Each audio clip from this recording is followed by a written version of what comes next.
J'ai remarqué quelque chose dans la manière dont beaucoup d'aspirantes OBM imaginent leur futur rôle. Elles pensent que pour être prises au sérieux, il faut réussir à tout prix à vendre directement une mission large avec de la stratégie, de l'organisation, du pilotage, afin vraiment d'accompagner son client d'une manière transversale. Et c'est pas une erreur parce qu'en réalité, oui, on a des clients qui sont prêts à déléguer beaucoup dès le départ, mais il y a aussi énormément de situations dans lesquelles le sujet n'est pas ton niveau de compétence ni ta présentation de ton offre, c'est plutôt le niveau de confiance disponible chez ton client au moment où tu arrives. Un entrepreneur qui construit son activité depuis plusieurs années, qui porte des décisions, qui a ses habitudes, ses inquiétudes, ses façons de faire, ne va pas forcément ouvrir toute son entreprise à quelqu'un qu'il connaît depuis seulement 2, 3 semaines. Même si cette personne, comme toi, elle est compétente, même si elle pourrait réellement l'aider. Et c'est là vraiment qu'intervient une idée qui pourrait être utile pour démarrer une collaboration avec un client. C'est la technique du pied dans la porte. Alors l'image, elle est assez simple pour imaginer ce que ça veut dire. Si tu mets le pied dans la porte, ça veut dire qu'une partie de la relation existe déjà. Tu es déjà entré dans la maison. Tu n'as pas encore pris connaissance ou tu n'as pas accès encore à toutes les pièces, mais la porte, elle est plus refermée. Et dans beaucoup de collaborations, c'est pas le fait d'avoir tout vendu dès le départ qui crée la confiance, c'est le fait d'avoir commencé quelque part, d'avoir créé une expérience de travail rassurante et d'avoir laissé le client découvrir progressivement jusqu'où il avait envie d'aller avec toi. C'est de ça dont j'ai envie qu'on parle aujourd'hui dans cet épisode. Si on ne se connaît pas encore, moi c'est Amélie Martineau. Je suis duopreneur depuis 2018. Duopreneur, c'est le terme que j'utilise pour parler du métier d'online business manager, d'OBM, parce que pour moi, on crée un véritable duo avec son client. Et vraiment, ça fait toute la différence dans la collaboration. Depuis plusieurs années, j'ai accompagné plus de 200 femmes à devenir duopreneurs ou OBM et à prendre leur place dans ce métier. Et le sujet qui nous occupe aujourd'hui dans cet épisode, il est important parce qu'il change complètement la façon de vendre ses services, mais aussi la façon de vivre les débuts d'une collaboration. Alors, la confiance, elle n'arrive pas au même rythme que la compétence. Je pense vraiment qu'il y a une confusion qui se fait souvent au début.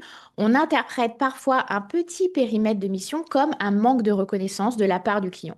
Comme si le client, il disait, je suis pas sûr que tu sois capable, donc bon, je vais te donner un petit truc comme ça. Alors qu'en réalité, c'est pas forcément ce qui est en train de se passer dans le démarrage de cette collaboration dans la tête de ton client. Parce que ouvrir son entreprise à une duopreneur, à une OBM, c'est partager des informations sensibles, c'est partager les accès à ces outils, c'est laisser quelqu'un aussi intervenir sur des sujets sensibles. C'est parfois montrer des zones qui ne fonctionnent pas très bien et ça, tout le monde n'a pas envie. Ça demande du temps. J'aime bien vraiment faire le parallèle avec l'arrivée d'un bébé et le moment où on va le confier à une assistante maternelle pour qu'elle puisse s'en occuper la journée. On va pas comparer un business à un enfant au sens affectif du terme, bien entendu, mais c'est en fait comme si pour ton client, son entreprise, c'est son bébé. Et il y a quelque chose, en tous les cas, de très proche, tu vas voir, dans le mécanisme de confiance. Même si la personne, l'assistante maternelle, elle est excellente, même si elle a des recommandations et de l'expérience, on commence rarement par laisser son bébé toute une journée. On reste d'abord un moment avec bébé, puis on s'éloigne, on laisse son bébé jouer avec l'assistante maternelle, sans intervenir, juste pour observer à distance, voir comment ça se passe. Puis, au fur et à mesure des journées, on laisse plus de place, on laisse plus de temps. Et au bout d'un moment, il se passe quelque chose où on est en confiance, on arrête de surveiller et on laisse son bébé une journée entière, puis plusieurs jours par semaine. Dans cet intervalle-là d'observation et de prise de connaissance, c'est pas que l'assistante maternelle, elle est devenue meilleure comme ça en quelques jours, quelques semaines dans ses compétences métiers pendant cette période d'adaptation. Mais nous, ça nous a permis de voir suffisamment de signaux, d'expériences rassurantes pour relâcher ce contrôle et lui faire confiance. Et donc, dans une collaboration avec un duopreneur et un client, c'est souvent exactement ce qui se passe. Il y a un deuxième phénomène qui explique aussi pourquoi cette technique du pied dans la porte fonctionne bien. Un entrepreneur, il n'est pas toujours disponible pour recevoir toute la valeur que tu peux lui apporter tout de suite, très vite, en quelques jours, quelques semaines. Il en aurait certainement besoin, mais il est peut-être absorbé par autre chose, il est extrêmement occupé. Et c'est important de prendre ça en compte parce qu'on peut arriver avec une proposition très pertinente sur le papier et pourtant ne pas réussir à vendre parce qu'elle n'arrive pas au bon moment.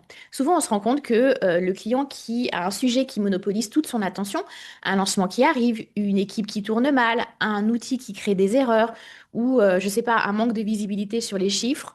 Et puis souvent aussi cette sensation permanente de courir partout après tout. Dans cet état-là, il n'a pas forcément envie d'ouvrir un chantier stratégique plus large et de consacrer énormément de temps à la réflexion avec toi. Il veut d'abord retrouver de l'air. Donc parfois, le point d'entrée le plus tactique, c'est pas le plus ambitieux. C'est le plus utile à un moment précis. En fait, tu vas pas te jeter sur tout le périmètre de toute l'entreprise. Tu vas prendre à bras le corps uniquement le sujet qui empêche ton client de respirer. Et c'est là que la magie opère fréquemment. Ce premier sujet donne naturellement accès au reste. Une fois que quelque chose se remet à fonctionner, ce qui était très compliqué là pour ton client, l'entrepreneur, il retrouve de la disponibilité mentale, de la disponibilité de temps, et c'est à partir de là que la relation peut changer. Euh, Vraiment, parce que le client, tout d'un coup, il est disponible pour t'écouter, il est disponible pour être accompagné sur d'autres sujets et sur des sujets transversaux pour le déploiement de son entreprise. L'autre manière de mettre le pied dans la porte, c'est d'entrer par un projet. Pas nécessairement une urgence, hein, comme on vient de le voir dans l'exemple précédent, mais quelque chose qui demande qu'à être construit et pour laquelle personne jusqu'à présent n'était qualifié ou n'avait la bande passante pour s'en charger dans l'entreprise. Ça peut être un CRM, un tableau de bord financier, l'organisation d'un événement par exemple ou d'autres choses, un espace de travail collaboratif, un process aussi qui traîne depuis des années ou des semaines. Donc au départ, ton rôle en tant que duopreneur, il est cadré. Ta mission, elle se concentre sur un livrable très précis. Mais compte tenu de ta personnalité ultra curieuse et de ta capacité à faire des liens et à saisir aussi des enjeux non exprimés, tu vas rarement te cantonner uniquement sur ce qu'on te demande.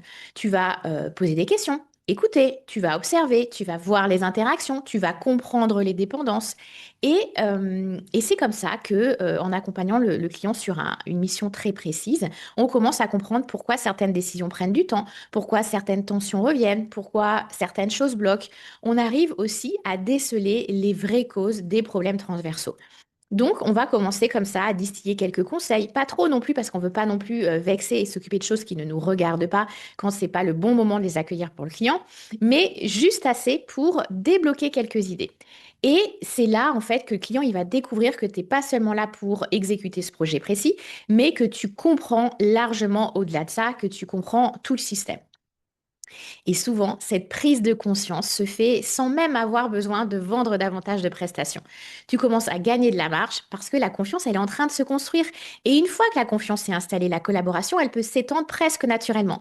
C'est comme si ça faisait sens en fait parce que euh, le projet initial, en fait, il ouvre sur la suite comme une évidence. Et l'autre chose que je répète tout le temps aux personnes que j'accompagne, c'est si la porte est fermée, passe par la fenêtre.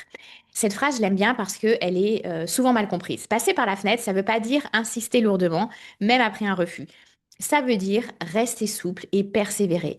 Ça, si tu as vraiment envie de travailler avec quelqu'un, tu ne dois pas toujours directement te demander comment faire pour vendre ce que tu avais prévu de vendre, mais plutôt te mettre dans les baskets de ton client et te demander par quoi il est prêt à commencer aujourd'hui. Et puis, s'il n'est pas prêt aujourd'hui, continue la collaboration. C'est ça, si la porte se ferme, ben, rentre par la fenêtre. Si, il ne répond pas à tes messages sur LinkedIn, contacte-le autrement. Enfin, vraiment, c'est trouver autre chose. S'il n'est pas intéressé par ta grande prestation d'audit et de déploiement et de structuration, propose autre chose, d'accord? Parce qu'il y a parfois un écart entre ce qui serait utile pour le client et qu'on voit, et ce qui est acceptable pour lui à ce moment-là. Et au lieu de considérer ça comme un non définitif, on peut vraiment le voir comme une étape. Peut-être que la longue mission globale, elle viendra plus tard. Peut-être qu'elle viendra jamais. Mais dans tous les cas, le fait d'avoir trouvé une première manière de collaborer, d'échanger, d'entrer en contact, ça ouvre quelque chose. Ça ouvre peut-être pas une collaboration avec ce client, mais ça ouvre peut-être une autre collaboration avec un autre client qui est recommandé par le premier, ou on pensait intervenir sur tel sujet avec ce client et finalement on va intervenir sur un autre sujet. Donc on ne sait pas en fait ce qui peut se cacher derrière tout ça. Vraiment, si tu retiens qu'une seule idée de cet épisode, j'aimerais que ce soit celle-ci. Ne confonds pas ta capacité à apporter de la valeur à ton client avec la capacité du client à te faire confiance immédiatement. C'est pas les mêmes choses.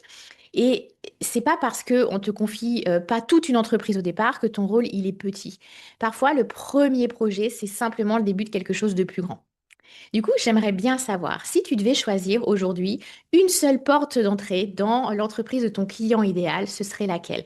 Est-ce que ce serait intervenir rapidement sur un sujet brûlant, développer un projet d'expansion, répondre à un besoin très précis sur le moment? Lequel ce serait? Dis-le moi en commentaire, je viens toujours lire ce que vous partagez et j'y réponds personnellement. Si tu as envie d'apprendre à construire ton positionnement de duopreneur d'OBM, trouver tes premiers clients et développer ce métier avec une approche sérieuse, tu peux aller découvrir la Duopreneur Academy. Il y a le lien juste en dessous dans la description. Et si cette vidéo t'a plu, pense à mettre un like, à t'abonner et à la partager à une femme qui envisage elle aussi de devenir OBM. Et à très vite. À bientôt.